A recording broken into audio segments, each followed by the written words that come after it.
चलिए तो अब हम करते हैं क्वेश्चन नंबर 10। क्वेश्चन नंबर 10 क्या कह रहा है? अभी हम देख रहे हैं from the top of the building 15 metre high. तो हम पहले क्या बना लेते हैं? बिल्डिंग। पहले तो हम क्या बना ले? बिल्डिंग। तो ये हमने बना ली क्या? बिल्डिंग। बिल्डिंग के टॉप से क्या लिखा? From the top of the building कितनी हाई है? 15 मीटर हाई है। ये बिल्डिंग क्या है आपकी? 15 मीटर हाई है। एंगल ऑफ एलिवेशन, किसका angle of elevation? Top of the tower का। अभी तो ये क्या है? हमारी बिल्डिंग है। तो अब क्या होगा? टावर या तो इस साइड होगा या तो इस साइड होगा, है ना? अब क्या बोल रहे हैं? From the angle of elevation of the top of the tower, मतलब एंगल ऑफ एलिवेशन किसका? टावर के टॉप का is found to be 30 degree. From the bottom of the same building, मतलब हमें ये बिल्डिंग थोड़ी सी छोटी कर देनी चाहिए। क्यों भाई? क्यों छोटी कर देनी चाहिए? क्योंकि एंगल ऑफ एलिवेशन किसका है? टॉप ऑफ द टावर का। टावर के टॉप का किस पे? Found to be 30 degree. तो मतलब एंगल ऑफ एलिवेशन किससे बन रहा होगा? या तो बिल्डिंग से बन रहा है या किसी पॉइंट ऑफ ग्राउंड से बन रहा होगा। पर इनने दूसरी कंडीशन क्या दी है? फ्रॉम द, अरे यही तो लिखा है पीछे, from the top of the building. Building के टॉप से एंगल ऑफ एलिवेशन बन रहा है किसका? टावर के टॉप का। तो भाई दूसरा हम क्या बना ले? टावर। ये बन गया हमारा टावर। ठीक है, ये हो गया टावर। ठीक है,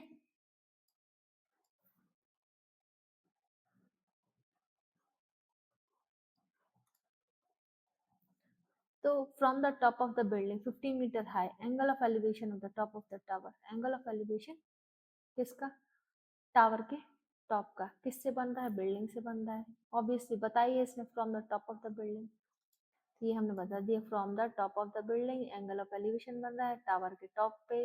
ये कितना है भाई? 30 डिग्री। तो 30 डिग्री कहाँ से? हॉरिजॉन्टल लाइन से नापते हैं, तो इसके सामने वाली क्या हो जाएगी? ये हॉरिजॉन्टल लाइन। ये बन गया आपका 30 डिग्री एंगल ऑफ एलिवेशन। ठीक है, बिल्डिंग कितनी है? 15 मीटर। तो यहाँ क्या आ जाएगा? यहाँ पे 15 मीटर आ जाएगा। इतना डिस्टेंस क्या हो जाएगा? सपोज x मान लिया। ये डिस्टेंस कितना हो जाएगा? y। ऊपर भी y और नीचे भी y, दोनों सेम डिस्टेंस है ना, इसलिए नीचे भी y आ जाएगा। अब हम में क्या कहा गया है? From the bottom of the same building angle. अब क्या है? अब उसी सेम बिल्डिंग के बॉटम से क्या हो रहा है? From the bottom of the same building angle of elevation of the top of the tower. Tower के टॉप का बॉटम से एंगल ऑफ एलिवेशन बन रहा है।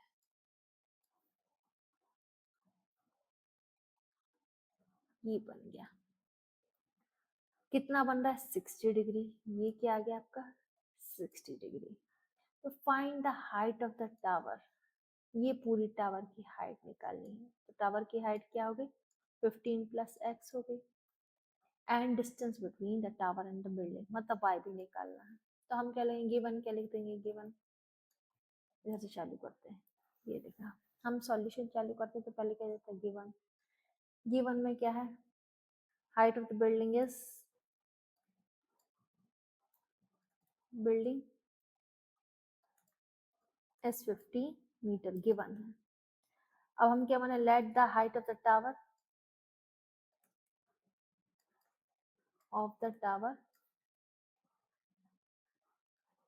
B 15 plus x। आ गया।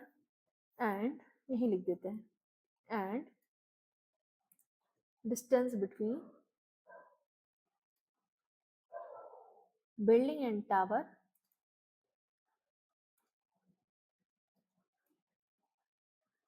Tower is y metres. ठीक है, हमारा भी गिवन इवन हो गया। अब हम कंडीशन लगाते हैं अकॉर्डिंग टू क्वेश्चन। हम सॉल्व करते हैं। फर्स्ट क्या है? 10 30। 10 30 इज परपेंडिकुलर अपॉन बेस। तो परपेंडिकुलर क्या है? ये 10 30। इसका अपोजिट क्या आ जाता है? परपेंडिकुलर। 90 अपोजिट हाइपोटेन्यूज बचा बेस। ये y है तो ऊपर वाला भी y होगा, बताइए था मैंने। अपॉन y 10 30 क्या होता है? 1/√3 x अपॉन y, तो y is equal to x√3 आ गया। Okay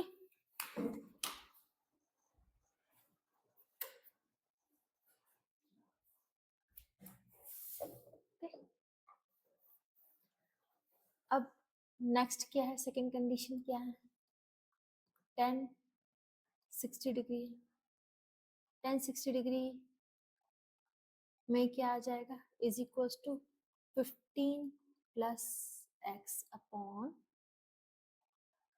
Y. tan 60 is √3, 15 plus x and y is given is, from equation 1 हमने ये डाल दिया, तो y क्या डाल दिया, x√3। अब हम क्या कर देंगे, cross multiplication, √3 into √3 is 3, 3x is equals to 15 plus x, 3x minus x is equals to 15 and x will be 3x minus x is 2x is equals to 15 और x will be 7.5 मीटर। आया, क्या हो जाएगा 7.5 metre, आपका according to question ही आ गया। अब हमें पूछा height of the building, height of the building क्या थी, height of building is 15 plus x, तो 15 क्या है, 15 प्लस x 7.5 मीटर्स, तो क्या हो जाएगा 22.5 मीटर्स। ये हो गई हमारी बिल्डिंग। अब डिस्टेंस बिटवीन ये हमने क्या माना, डिस्टेंस बिटवीन y मीटर्स माना, distance between tower and building is y, और y क्या कितना है, x√3, 7.5√3 मीटर्स। ये आ गया हमारा आंसर। आते हैं हम क्वेश्चन नंबर 11 पे। क्वेश्चन नंबर 11 हमारा क्या कह रहा है, on a horizontal plane there is a vertical tower, ये क्या है, वर्टिकल टावर है, with flag pole on the top of the tower, उसके ऊपर झंडा लगा हुआ है उसके ऊपर पे, at the point 9 metre away from the tower. तो भैया पहले हम टावर बना लेते हैं, ये बन गया हमारा टावर, ठीक है। अब सपोज ये यहाँ से यहाँ तक टावर है, इसके ऊपर ये क्या लगा है, फ्लैग पोल इतना लगा हुआ है, ठीक है। Vertical tower with flag pole on the top of the tower, ये फ्लैग पोल लगा at the point 9 metres away from the foot of the tower. Tower का फुट क्या है, ये है, इससे 9 मीटर्स अवे, हमने ये बना लिया 9 मीटर्स अवे, यही तो कहा इसने 9 metres away from the foot of the tower. The angle of elevation of the top and bottom of the flag pole, क्या बना रहा है, किसका एलिवेशन बना रहे हैं, टॉप और बॉटम के फ्लैग पोल का रेस्पेक्टिवली। तो यहाँ टॉप है, यहाँ टॉप पहले आया तो यहाँ पहले वाला नंबर, रेस्पेक्टिवली का मतलब यही होता है, टॉप 60 डिग्री आएगा, यहाँ बॉटम बाद में आया तो बॉटम 30 डिग्री होगा। तो चलिए भैया हम एंगल ऑफ एलिवेशन बनाते हैं इस लाइन से, टॉप का बना रहे हैं तो टॉप का डिग्री कितना होगा, ये 60 डिग्री, और अब हमें क्या बनाना है, बॉटम, ये हमने बॉटम का बना लिया, बॉटम ऑफ द फ्लैग, ये कितना होगा 30 डिग्री। आया, इतना है। अब हमें हाइट निकालनी है किसकी, टावर की, and the flag pole mounted on it, दोनों की अलग अलग निकालनी। सपोज क्या है, इसकी x हो जाएगी, इसकी क्या हो जाएगी y, और कुछ गिवन है नहीं है, ये बस गिवन है 9 मीटर्स। तो हम क्या मान लें, ए बी, इसको थोड़ा अच्छे से बना दो सफाई से, ये हमारा फ्लैग पोल है ना, इसकी इतनी डिस्टेंस कितनी है x, और इसकी डिस्टेंस कितनी है y, ठीक है। गिवन हमें क्या दिया हुआ है, A B is equals to 9 metres, C और डी लिख लेते हैं, ठीक है। इतना ए बी में 9 मीटर्स दिया हुआ है, let the height of tower be y and flagpole is x meters, okay। y meter और x मीटर। अब हम अकॉर्डिंग टू कंडीशन आते हैं, according to condition of question. First क्या दिया है, 1030 ले लो। 1030 तो क्या आ जाएगा, y upon 9। 1030 is 1 upon root 3 y upon 9। y will be equal to root 3 y is equal to 9 और y is equal to 9 upon root 3। Rationalise कर देंगे, इसका रैशनलाइजेशन समझते हो ना, ऊपर नीचे मल्टीप्लाई कर दिए तो y is equal to 9 root 3 upon 3। 3 बन जा 3, 3 3 9, y is equal to 3 root 3 meters. Okay, second condition क्या लगाए, सेकंड कंडीशन हमने लगाई, सेकंड कंडीशन क्या लगी, 1060। 1060 तो परपेंडिकुलर क्या आ रहा है, x plus y, y upon 9। 1060 is root 3, x is हमें नहीं पता, x y तो हमारा निकल आया है, हमारी बिल्डिंग की हाइट निकल आई एंड y इज 3 रूट 3,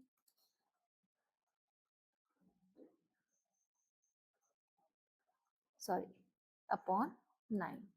तो ये क्या हो जाएगा, 9 root 3 x plus 3 root 3। x is equal to 3 root 3,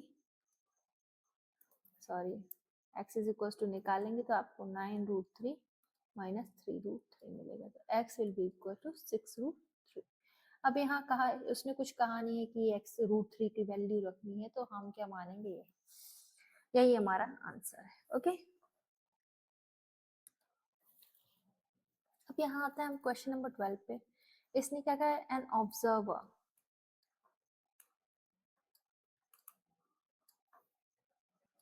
चलिए तो क्वेश्चन नंबर 12 क्या कह रहा है, एन ऑब्जर्वर कितने हैं, 1.5 meter tall is 28.5 meter away from the tower 30 meter high. तो पहले तो हम टावर बना लें, तो हमारा क्या होगा, पहले हम क्या बना लें, टावर। ये हमारा बन गया टावर, कितना है,